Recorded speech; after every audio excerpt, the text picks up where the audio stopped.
باب وفاة النبي صلى الله عليه وسلم. روى البخاري عن عائشة رضي الله عنها قالت: إن من نعم الله علي أن رسول الله صلى الله عليه وسلم توفي في بيتي وفي يومي وبين سحري ونحري، وأن الله جمع بين ريقي وريقه عند موته. دخل علي عبد الرحمن وبيده السواك وأنا مسندة رسول الله صلى الله عليه وسلم، فرأيته ينظر إليه وعرفت أنه يحب السواك، فقلت: آخذه لك؟ فأشار برأسه أن نعم، فتناولته فاشتد عليه، فقلت: ألينه لك؟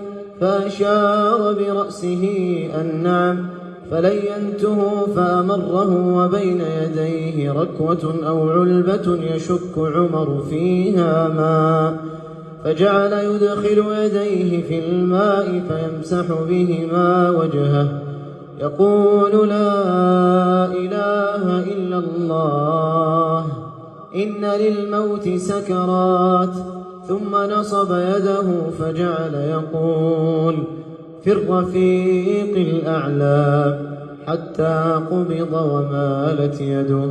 وروى البخاري عن أنس رضي الله عنه قال: لما ثقل النبي صلى الله عليه وسلم جعل يتغشاه، فقالت فاطمة رضي الله عنها: وكرب أباه.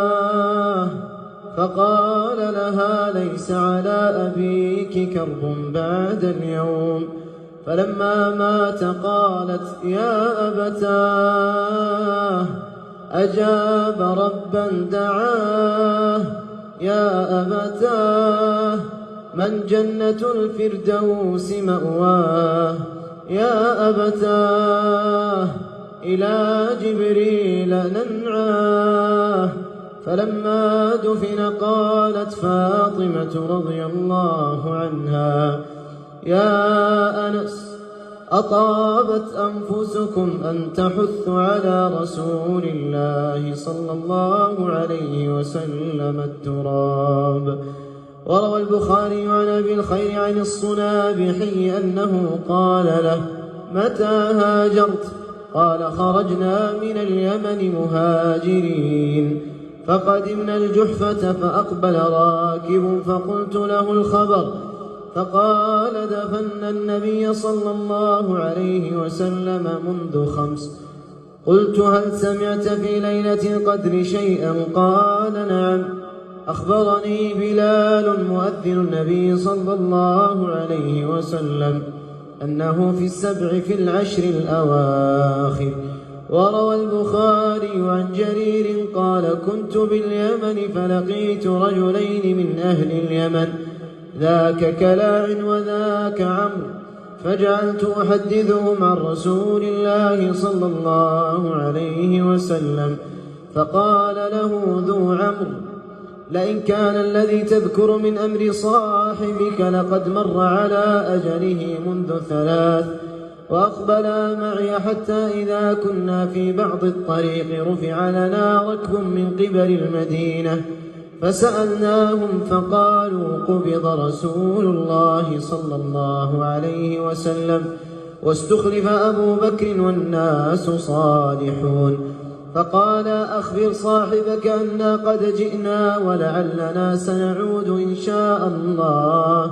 ورجع إلى اليمن فأخبرت أبا بكر بحديثهم، قال: فلا جئت بهم.